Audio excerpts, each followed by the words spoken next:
안녕하세요. 이번 시간에는 공부도 없는 산술령 얘기를 말씀드리겠습니다.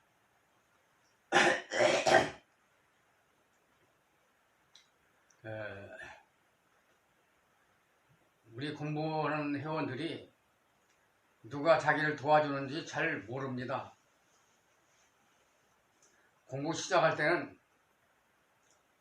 집에서 하든지 산에서 하든지 간에 조상님들이 도와줍니다. 대개 그 조상 중에는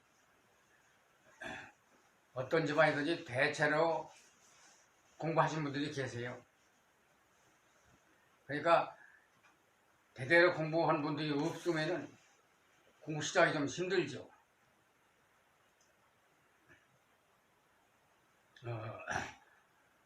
그러니까 불효하는 사람들, 부모나 조상들에게 잘 대하지 않는 분들은 이 공부에 힘들죠.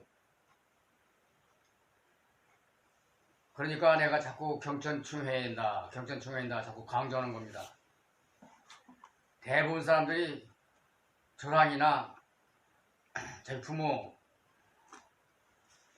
이걸 잘 생각지를 안 해요. 부모보다는 처자식을 먼저 생각하고 조상보다는 또 부모를 먼저 생각하고 이와 같이 하는데 결국은 경천, 즉 하느님을 위해서는 조상 핑계대도 안 되고 부모 핑계대도 아니고 처자식 핑계대도 안 됩니다.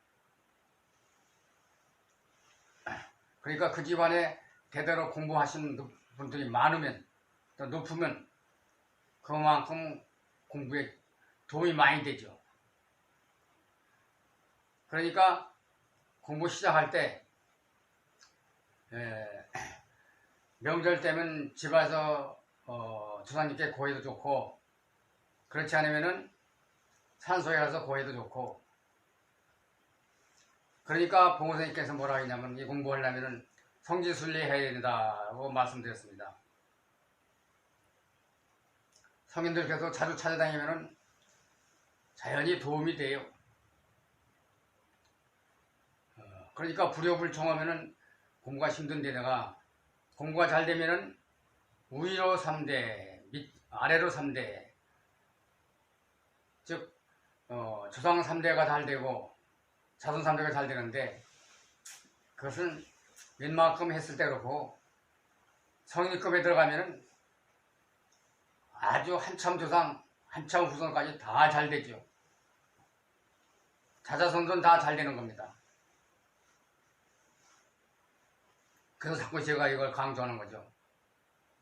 경천충회 해야 된다. 그러니까 경천충회 하는 사람과 안 하는 사람은 아주 천지 차이예요. 그러니까 공부를 지극정성이면은, 지극정성이면 감천이라는 말을 하죠. 지극정성 하면은 조상이 우선 도와주고, 그 다음에 이제 공부가 되기 시작하면은 산신령께서 도와줍니다. 또 시작 처음일 땐 스승을 만나서 하면 스승이 도와주고, 근데 본인들이 잘 몰라요. 그러나 공부 집중이 되면은 어떤 분이 자기를 돕는지를 알게 돼요. 현상을 잘 못하면은 꿈에 나타납니다. 또 현상되기 시작하면은 현상된 걸 현상되면 알 수가 있고. 그래서 먼저 번 한참 전에 입산과 삼재주 효능에 대해서 제가 강의한 적이 있습니다. 그러니까 공부하는 사람들은 또는 산에 갈 사람들은 그 강의를 여러 번 들으셔야 돼요. 복습을 자주 하셔야 돼요. 입산할 때 삼재주를 어떻게 된다, 산신에 대해서는 어떻게 해야 된다, 그 강의를 머릿속에 꼭 주지시켜야 돼요. 그러니까 반드시 꼭 다시 들으시라는 얘기예요. 그리고 이제 각 산에 대한 얘기를 하면은 보문스님께서 관악산 말씀을 많이 하셨습니다. 관악산에 가서 공부를 하려고 하니까 산신령이 얼마나 크게 나타나는지 눈 한 짝이 서울 남대문만 다 했어요. 그럼 눈 하나가 남대문만 할 땐 키는 얼마나 크겠어요. 또 그렇게 클 때는 이쁘게 뜨는 게 아니고 무섭게 뜨는 거죠. 그럼 왜 그렇게 산신령이 크게 보이고 무섭게 뜨느냐? 그것은 어딘가 모르게 그분이 공부 자세가 안 됐기 때문이에요. 예를 갖추지 않았던지 죄가 많던지 뭔가 공부에 좀 부족한 그런 상태로 갔기 때문에 관악산신께서 그렇게 나타나신 겁니다. 그 당시 그분이 바로 포은 정몽주였어요. 사람들이 가면은 관악산에서 기절한다, 쫓겨내려온다, 자꾸 이런 소리 들리니까 보고선생님께서 가셨어요. 그래서 관악산에 가가지고 가니까 정말로 눈 한 짝이 남대문만 하고 키가 하늘 닿게 엄청난 큰 분이 내려가요. 그러니까 보고선생님께서 현영이라 즉 본모습을 나타내라 하고 큰소리 치셨어요. 그랬더니 포은 정몽주께서 나타나신 거죠. 그래서 사람들을 왜 내쫓느냐, 왜 기절하게 하느냐 하니까 내가 언제 내쫓았나? 내가 기절시켰나? 저들이 나보고도 놀래고 도망가고 기절하고 그랬지. 그러나 실은 금방 얘기대로 공부 자세가 잘못됐기 때문에 그런 겁니다. 근데 요즘에는 포은 선생님이 거길 나오시고 강감천 장군이 거기 산신령으로 가셨어요. 근데 또 그것도 강감천이 아니고 이 세상 사람들이 모두 강감천 장군이라고 하는데 고려 시대 때 그 장군은 강감천이 아니고 강한천입니다. 강한천. 강한천인데 왜 그러냐면 달감자, 이게 달감자 옆에 우방변이 이렇게 있어요. 그러니까 그 붙은 거 생각하고 그냥 감자로 해요. 그래서 감천이 아니고 감한천입니다. 그러니까 앞으로는 모든 역사책을 다 바꿔 써놔야 돼요. 지금 감한천이라고 제대로 되어 있는 책이 없어요. 그래서 내가 방명록에다가 후손들을 보라고 이름이 잘못됐다 이걸 바꿔놓으라고 거기다가 써놓은 적이 있어요. 지금 감한천 장군이십니다. 근데 관악산뿐이 아니고 모든 산에 갈 때는 반드시 예의를 깍두기 잘 갖추고 삼재주도 제가 여러 번씩 외워야 된다 했죠. 삼재주 외우는 방법은 역시 입산과 삼재주에서 내가 삼재주를 한번 시범적으로 외운 게 있으니까 외울 줄 모르는 사람들은 입산과 삼재주 효능 그 강의를 다시 꼭 보십시오. 그리고 나는 처음 시작에 북한산에 가서 했는데 누가 도와주는지 그조차도 몰랐어요. 그리고 잘못하면은 뭔가 좀 이상한 기미가 보여요. 예를 들면은 공부하다가 이제 졸지요. 또 앉아서 잠들 때도 있어요. 그러면은 졸면은 느닷없이 발이 떨어지는 소리가 나요. 그래서 깨가지고 나중에 주변에 보면 발이 없어요. 아주 조그마한 자갈이나 모래가 떨어져요. 그게 떨어질 데가 없는데 어디서 떨어지는지 몰라요. 나중에 보니까 그 산신령께서 그걸 던진 거죠. 근데 산신령께서 난 처음엔 그 산신령이 누군지도 몰랐어요. 그런데 나중에 알고 보니까 북한산 저 뒤쪽으로는 그러니까 인수봉이 있고 또 뭔가 인수봉 옆에 큰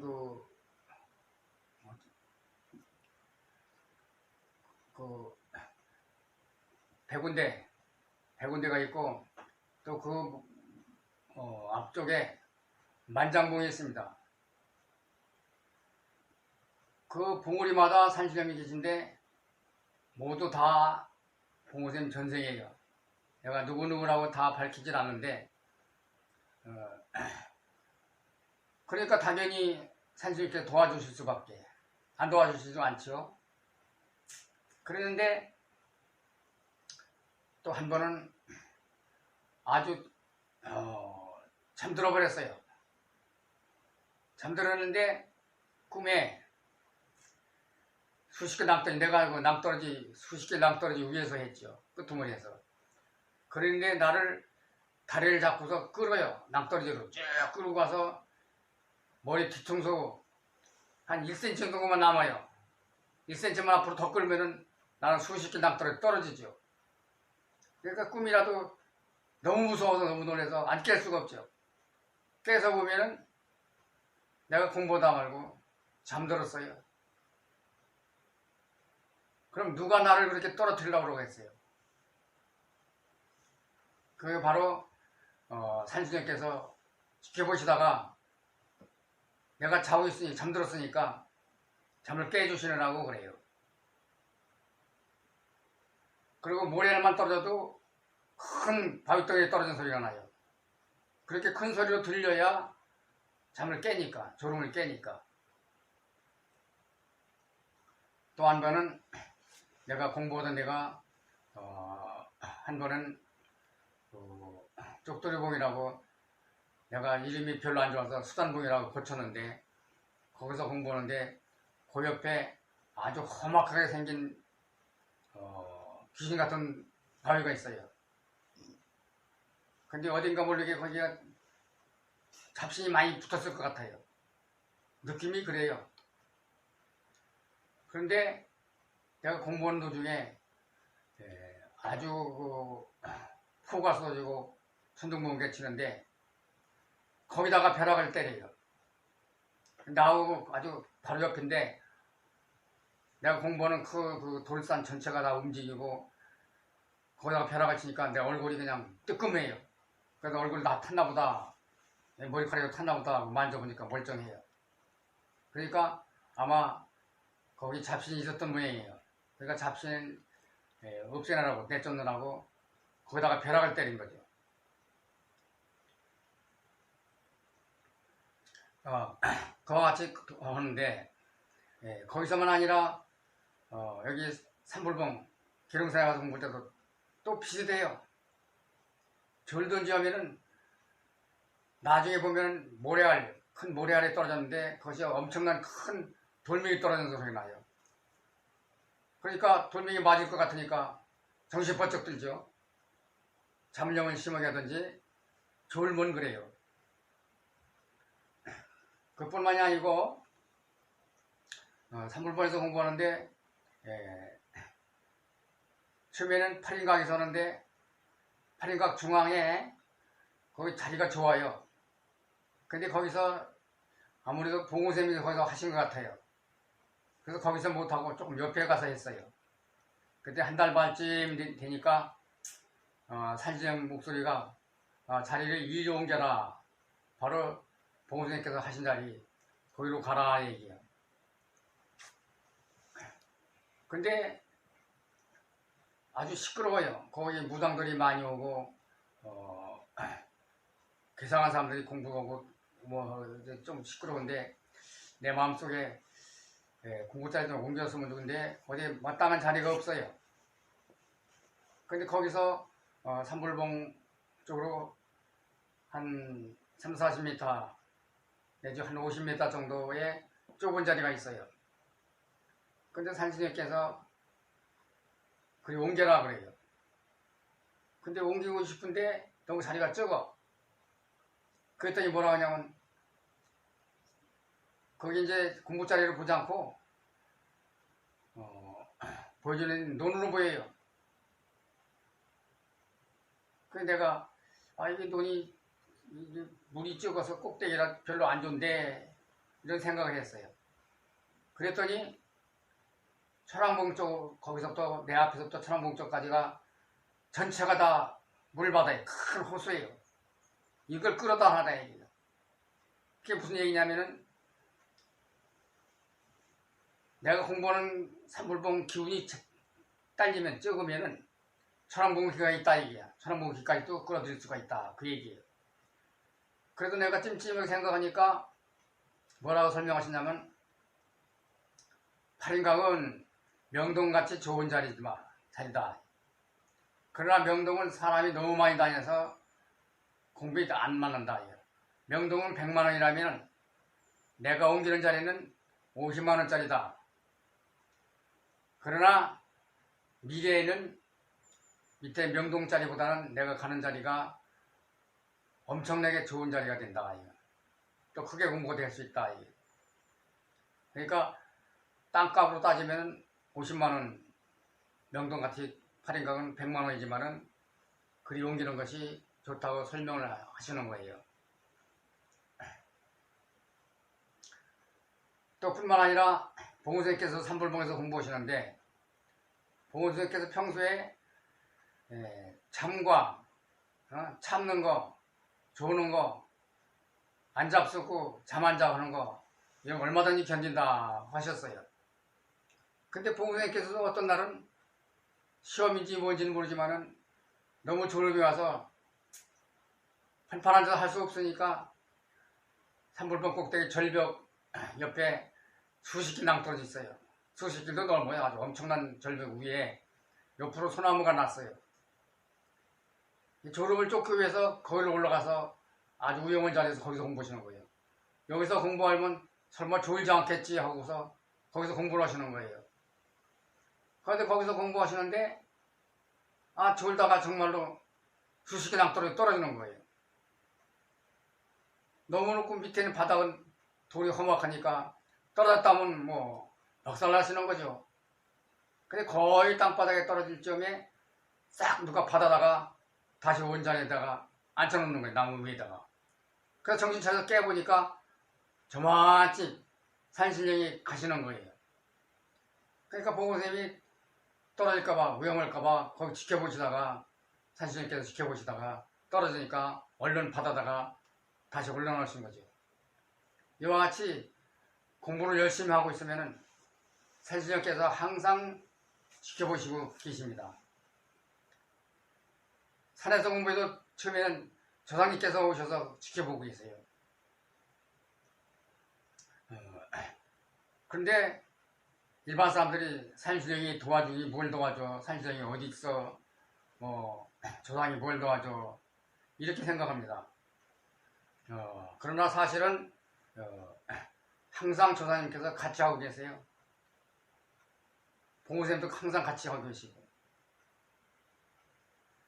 또 내가 언젠가 또 얘기했지요. 또 앞으로도 또 할 얘기가 생기겠지만은 조상님께서 어떻게 도와주시냐면은 내가 성지순례를 여러 차례 했는데 한 번은 봉우 선생님 신사임당 봉우 선생님 아니고 율국 선생님과 신사임당 황희정성 우계성원 거기 여러분들이 계세요. 그쪽 경기도에 파주 일대에. 그래서 거기 성지순례를 하고 기물을 여러 몫을 가지고 가서 차리고서 제를 올리는데 율곡 선생님께서 뭐라고 하시냐면 대추에 왜 잣을 안 박았느냐 하시는 거예요. 난 대추에 내가 잣 박는 걸 잘 몰랐어요. 그래서 이제 모르니까 죄송하니까 아무 소리 못했죠. 그런데 거기 몇 분만이 아니고 딴 곳에 여러 그날 종일 다니기 때문에 재물이 많았어요. 그래서 또 산신이나 높은 분들은 신령님들은 과일을 통째로 잘 잡숴요.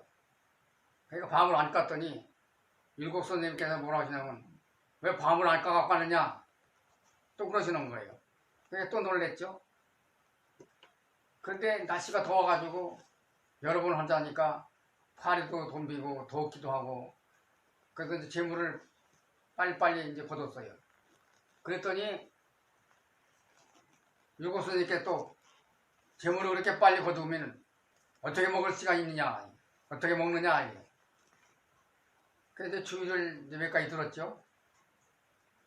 그랬는데 내가 더욱 놀란 것은 우리 14대 선조께서 임진왜란 그 전후에서 충청감사, 그 당시는 충청남북도가 없었어요. 하나였어요. 감사니까 지금 도지사죠. 충청남북도 도지사를 하고 계셨어요. 그러니까 율곡선생하고 시대가 비슷한 시기예요. 근데 그 할아버지가 오셔가지고 율곡선한테 나를 자기 손자라고 후손이라고 소개하신 거예요. 나 꿈도 못 꿨죠. 생각조차 못했죠.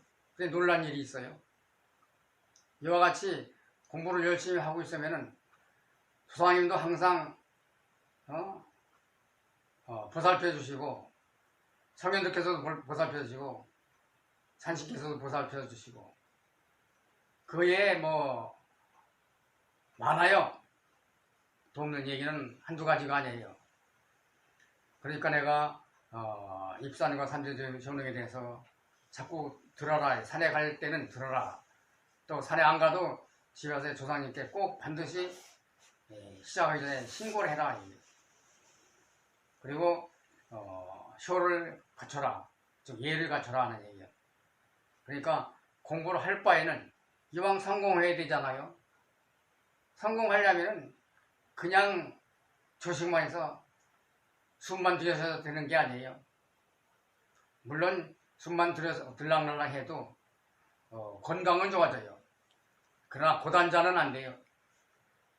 고단자가 되려면은 제가 강의하는 것을 열심히 듣고 항상 머릿속에 암기하고 계셔야 돼요. 그리고 자리에 옮길 때마다 옆에로 옮긴다고 선생님께 꼭 신고를 해야 돼요. 뿐만 아니라 집을 이사 가도 새로 새 집에 가서는 삼재주를 외워야 돼요.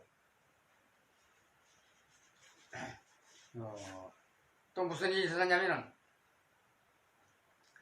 또 결제를 시작하는데 내가 우리 집에서 산불법가인 거리가 한 4km가 넘어요. 아주 험하죠.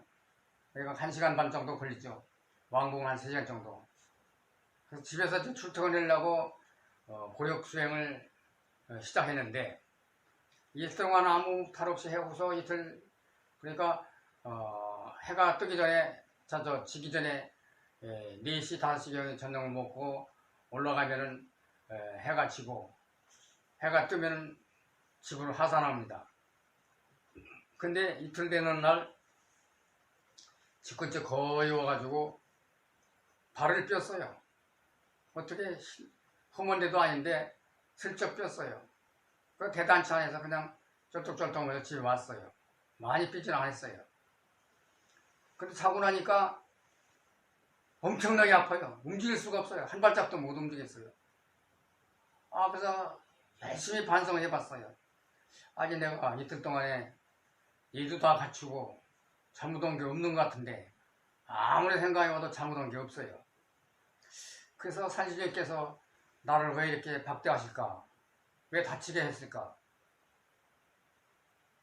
다리가 별로 많이 다치지도 않은데 이렇게 움직일 수가 없고 왜 이렇게 다리가 많이 부었을까?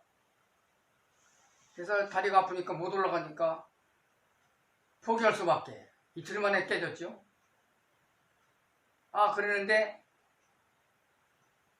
3일 되던 날, 그때는 몰랐죠. 그날은 몰랐는데 며칠 뒤에 알았는데 내가 공부하는 자리 옆에 그전에 한번 얘기했던 깍깍이 할멈이라고 매일 깍깍 소리 질러가지고 시끄럽게 하고 공부도 못하게 방해되고 하는 그 할망구가 있었어요. 근데 국립공원에서 자보다가 내쫓으면 또 오고. 근데 자꾸 내쫓는 이유가 맨날 밤에 거기다 불을 놔요. 불을 놓으니까 밤에 깜깜한 밤에 등산하는 사람이나 특히 기도를 하는 사람들이 그 멀리서 보니까 자꾸 신고를 해요. 신고를 하면 1시고 2시고 공무원들이 자다 말고 거기 안 갈 수가 없어요. 그러니까 처리해야 되니까. 불나면 또 큰일 나니까. 그러니까 엄청 귀찮아요. 그러니까 계속 잡아내려오고 또 올라가고 또 올라가는데 나중에는 하도 잡으니까 이제 눈치가 빨라가지고 버섯 소리만 나면 벌써 도망가요. 요리 피하고 저리 피하고 균이같이 도망가니까 하루는 지금 내가 3일째 된다고 하는 날은 119 구조대하고 공무원들하고 경찰들하고 합동작전으로 사방을 포위해서 도망 못 가게 포위해가지고 그 여자를 잡은 거예요. 근데 잘못 들키면은 그 당시 50만원 벌금이에요. 근데 나도 그 옆에서 공부했기 때문에 안 일어서면 3일째 되는 날 올라갔으면은 나도 꼼짝없이 잡히고 매스컵이 나오고 벌금 물고 공부 깨지고 아주 망신당할 뻔했죠.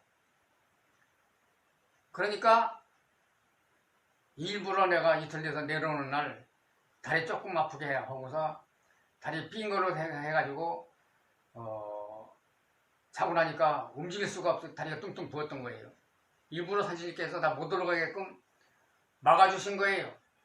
도와주신 거죠. 안 도와줬으면 벌금 물고 잡혀가고 망신당하고 이런 식으로 사진님께서는 항상 도와주십니다. 지켜주십니다. 또 이제 그뿐만이 아니고 한 회원이 또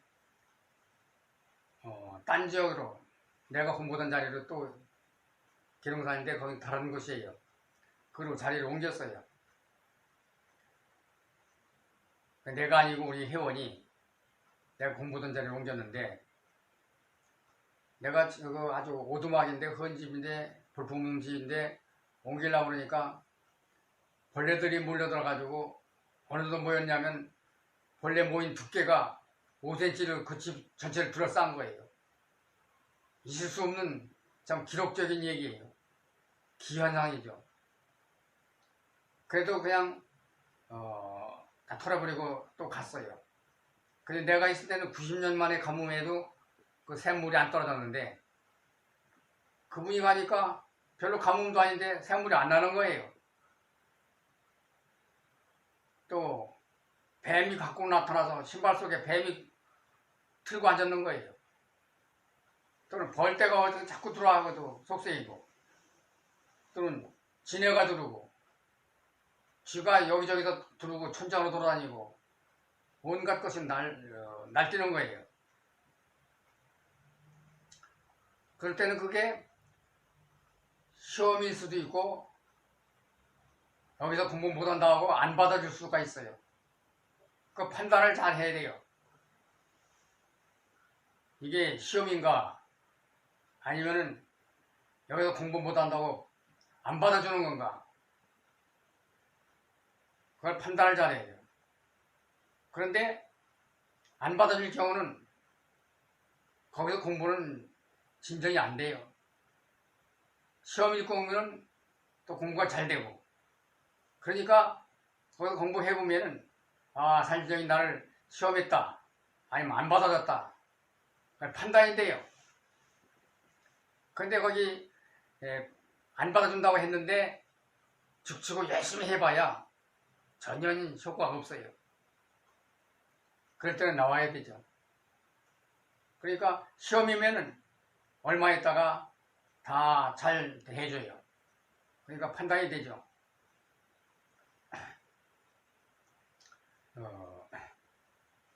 또 그뿐만이 아니고 대왕조님이나 구봉할아버지나 봉고스님을 잘 모시고 할 때는 얼마만큼 도움이 되냐 내가 향화설이라는 강의를 한 적이 있습니다. 향화설이 이 향화설이라는 단어는 내가 한 게 아니고 대왕조님께서 나의 딴 고단자에게 말씀하신 겁니다. 근데 생활소의 단어는 그렇고 생활소의 내용은 제가 많이 겪어봤습니다. 그 무슨 얘기냐면은 자기 식구들에게 도와주는 거는 그건 당연한 건데 약간의 도움이 되죠, 나한테. 그러나 이웃에게, 주변 사람에게 도와줬을 때는 내가 10원어치 돕는다 하면은 20원에서 100원어치 도움이 됩니다. 그것도 내가 언젠가 얘기를 했어요. 내가 그 깎아기를 도와준 적, 즉 눈이 1m 정도 와가지고 움직일 수 없어서 산속에 나와 깎아기 둘만 있었는데 깎아기가 어느 날은 한밤중에 새벽에 막 울어서 얼어 죽는가 보다 하고 죽으면 내가 시체 치든지 아니면 시체 치라고 하면 내가 공부 자리가 다 발광나고 깨지기 때문에 죽지 못하게 내가 헌 담요 갖다 줬더니 그 다음날 밤에 꿈에 하늘에서 아주 최신식 양복 새 걸로 한 벌을 갖다 놔대 주었어요. 그럼 헌 담요 하나와 새 양복 차이는 100배도 넘죠. 그러나 주변 사람 도와줄 때는 그렇고 부모에게 효도할 때는 수십 배, 수백 배, 또 그 이상이에요. 조상에게 효도를 잘했을 때는 더욱더 그거 10배도 더해요. 하느님, 즉 대왕님께 했을 때는 또 조상에게 도한 것보다 또 수십 배, 수천 배예요. 예를 들면 내가 1원어치를 하늘에 봉사했을 때, 즉 대왕님께 했을 때는 수만 배인지 수십만 배인지 계산이 안 돼요. 일반적으로 얘기할 때는 은혜를 받으면 하회와 같은 은혜를 받았다, 하회와 같은 은총을 받았다 그러는데 내 생각에는 하회와 같은 것이 아니고 우주와 같은 은총을 받아요. 표현할 수가 없어요. 믿을 수가 없어요. 사람들이 믿지 않아요. 상상을 초월해요. 어디 경전에도 없고 성경들 말씀에도 없어요. 그런 엄청난 은총을 하늘에서 받게 되는 겁니다. 그러니까 산신령도 마찬가지예요. 산신령께 잘했을 때는 수십 배, 백 배, 수천 배의 혜택을, 도움을 줘요. 그러나 그런 도움을 바라보고 그걸 생각하고서 했을 때는 그 효과가 그렇게 크지 않아요.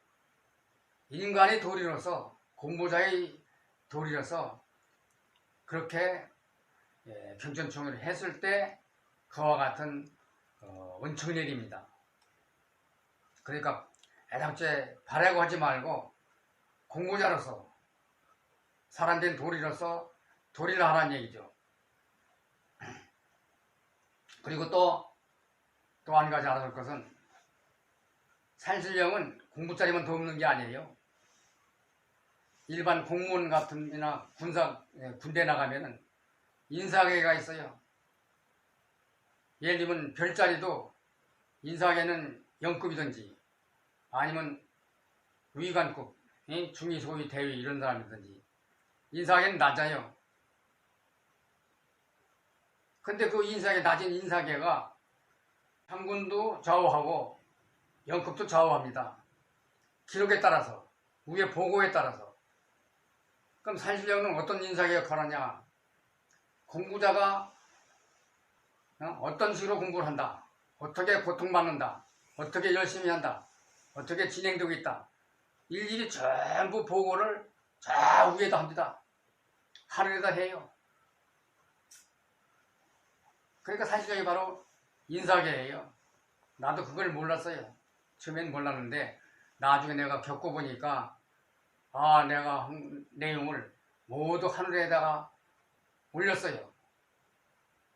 산신령께서 다 기록해서. 그러니까 공부자리 옮김을 옮겼다는 걸 또 다 보고합니다. 그리고 또 뭐냐면 자기도 집에서 공부한다고 산신령이 안 도와주는 줄 알아요. 근데 그게 아니에요. 자기 집 주변에 유명한 산이 있으면 그 산주가 다 거기에 관장합니다. 예를 들면 내가 반포면 상신에서 공부하는데, 상신에 살고 있는데, 여기서 지금 대왕조님 모시고 단골아저씨 모시고 봉선생 모시고 공부를 하고 있는데, 기론산 산신께서 저에 대한 모든 기록을 다 하십니다. 또 나뿐이 아니라 공주시, 또 대전시를 비롯해서 계룡산 주변에 있는 모든 지역은 다 계룡산신 관할됩니다. 조금 더 멀리 떨어져 큰 산에 있으면 그 산주가 하고, 그러나 계룡산주는 남한 전체를 관장합니다.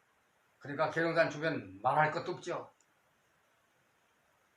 그러나 내가 이걸 강의한다고 해서 나한테 얘기 들었다고 해서 예를 갖추는 것이 아니고, 공부자로서는 반드시 갖춰야 될 예절이기 때문에 인사를 잘해야 돼요. 그리고 또 이제 공부자들이 착각하고 당하는 경우 많습니다. 공부를 하다 보면 현상이 되기 시작하면 신들이 나타나요. 제일 처음에는 주산신은 잘 안 나타나요. 또 나타나지도 않아요. 끝까지 안 나타나는 경우도 있어요. 근데 가짜 신들, 가짜 봉선생, 가짜 산신, 가짜 구봉, 이런 분이 나와가지고 내가 아무개다, 그동안 수고 많이 했다, 공부 많이 했다, 그러니까 이제 그만 내려가라 한다든지, 또 이렇게 해라 저렇게 해라, 또 나를 잘 모셔라, 즉 자기를 잘 모셔라, 이런 식으로 해요. 그거는 산신뿐만이 아니라, 산에서만 아니라 집에서 공부하는 사람도 지금 내 주변에는 그렇게 착각하는 사람이 많습니다. 뭐냐면 현상이 되기 시작하면 가짜 단군, 가짜 구봉, 가짜 누구, 이런 분들이 나와가지고 내가 아무개다 라고 자기 소개를 해요. 그래서 수고 많이 했다, 공부 열심히 한다, 참 혼난다, 고생한다, 칭찬을 잘해요. 듣기 좋은 말로. 그러면서 앞으로 자기가 지도해줄 테니까 자기 말을 잘 따르라, 이렇게 유도합니다. 그럼 고마워가지고 눈물 흘려가지고 아주 감사해서 혹하고 그 신 따라다니고 신 시킨 대로 합니다. 이것이 바로 뭐냐면 시험이에요. 마예요. 마일 수도 있고 시험일 수도 있고, 그런 분이 지금 한두 번이 아니에요. 그러니까 보호선생님께서 어떤 주의 말씀하셨냐면은 소주천이 마칠 무렵, 현상이 되기 시작할 무렵, 그때 힘도 생기고 기억력도 좋고 한데, 그때가 가장 위험하다 이게. 지금 내가 얘기한 대로 가짜 보호선생님, 가짜 누구, 유명한 사람 되고, 그래서 가짜를 진짜로 알고 하산하든지 그 신을 따라다니면은 무속인 되는 거예요. 무당같이 되는 거예요. 그래서 옛날서부터 지금까지 무속인들은 상당 숫자가 산에 가서 기도했든지 우리 공부에다가 마에 끌려다니든지, 그렇게 끌려다니기 시작하면은 그 다음에부터는 내 말도 안 듣고, 내 말이 그만두고 보호선생님이나 다른 높은 분들 말도 안 들어요. 그 신 노예가 됐으니까. 그럼 평생 동안 그 신 쫓아다니는 거예요. 또 그 신 모시는 거예요. 우리 공부하는 사람들은 믿는 거는, 믿을 분은 대왕조죠. 하느님 한 분밖에 없습니다.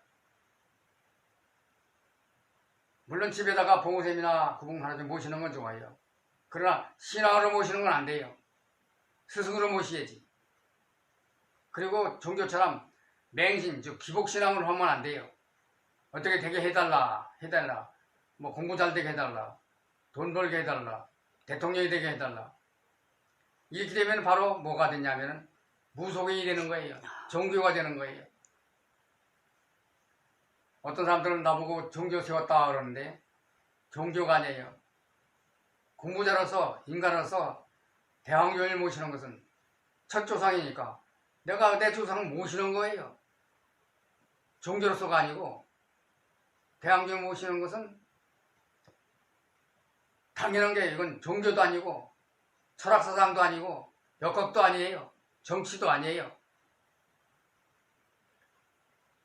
당연한 보편타당한 참생명의 진실일 뿐이에요. 인간다운 인간이라면 그렇잖아요. 조상을 잘 모시고 하느님 잘 모시는 것은 인간의 도리지 그건 종교가 아니에요. 요즘 현재 기존 종교는 날 잘되게 해달라, 뭐 되게 해달라, 뭐 되게 해달라 그 비리고 그러는데 그것은 앞으로는 그런 종교는 이 세상에 존재하면 안 돼요. 신앙의 대상은 오직 하느님 한 뿐이고 그것도 기복신앙으로 하면 안 되고 조상을 써 모셔야 돼요. 그러니까 공부 중에 현상이 되기 시작하면 잡신인지 아닌지 그 구별 방법은 내가 그전에도 강의했어요. 즉 정신은 앞에서 나타나고 또 정신이 아닌지 정신이라고 생각해도 삼재줄이 어떤가 천부공에 의하면 정신이 아니면 잡신이면 달아납니다. 그리고 자기를 모셔라 한 건 다 공부됐다 공부 다 됐다 하는 것도 다 거짓말입니다. 공부는 한이 없어요. 구단이 끝인 줄 알지만 구단 처음서부터 구단 높은 단까지는 초단에서 구단 사이보다 더 큽니다. 공자님도 뭐라 하냐면 2년만 더 공부했으면 좋겠다 하셨어요. 봉우선생님께서도 뭐라 하냐 나는 학인이다 그러셨어요. 대성인도 학인인데 공부 사례가 조금 하다 현상 조금 된다 공부 많이 했다 누구를 모셔라 이거 전부 다 잡신입니다. 특히 난 이제까지 내가 공부하는 건 주로 봉우선생님께서 가지고 그리고 안 보이게 나도 모르게 조상이나 주산신에 도와주시는데 그분들은 내가 누구다 공부 많이 됐다 이런 가짜로 칭찬하거나 이런 말씀 안 하십니다. 근데 지금 보면은 자기 신도가 도와준다 신도가 도와주지 않으면 공부가 안 된다 때가 안 돼서 자기를 등용 안 넣는다 때가 안 돼서 패를 안 준다 성단 안 치워준다 이런 얘기 하는 사람이 있습니다. 그것은 정식 공부가 아니고 전부 다 시험, 마에 시달리는 겁니다. 잡신에 시달리는 거예요. 신도가 도와주는 게 아니에요. 정신, 봉우선생님 이런 분들이 도와줍니다. 이름도 성도를 모르는 어떤 신도라든가 자기가 이제까지 우리가 들어보지도 못한 분 이름을 대면서 아무개다 하고 하는 건 정신이 아닙니다. 속지 마세요. 여기 한번 빠지면은 빠져나올 수가 없어요. 100명이면 한두 명이 빠져나오면 많은 거예요. 그러니까 항상 인간의 도리, 경천충효 그리고 자리 옮길 때는 신고하고 삼재줄하고 그러니까 뭐 처자식 잘하는 건 말할 것도 없고 이웃사람서부터 시작해서 부모, 조상 끝에 올라가서 대왕정 때도 인간의 도리로서 예를 항상 잘 갖춰라 하고 어떻게 예를 갖추라는 내가 수차례 얘기했고 대왕조 천문지경에도 써 있었습니다. 그러니까 대왕조 천문지경을 항상 옆에 놓고 대왕조님 모시듯이 잘 모셔가면서 자주 보고 잡념이 생기면은 반성을 하고 또 반성해서 또 잡념이 생기면은 대왕조 천문지경을 보고 또 삼재주나 천붕을 외우고 이렇게 해서 속성으로 성단하시도록 공안 성통 또는 성통 공안 하십시오. 꼭 성공하십시오. 감사합니다.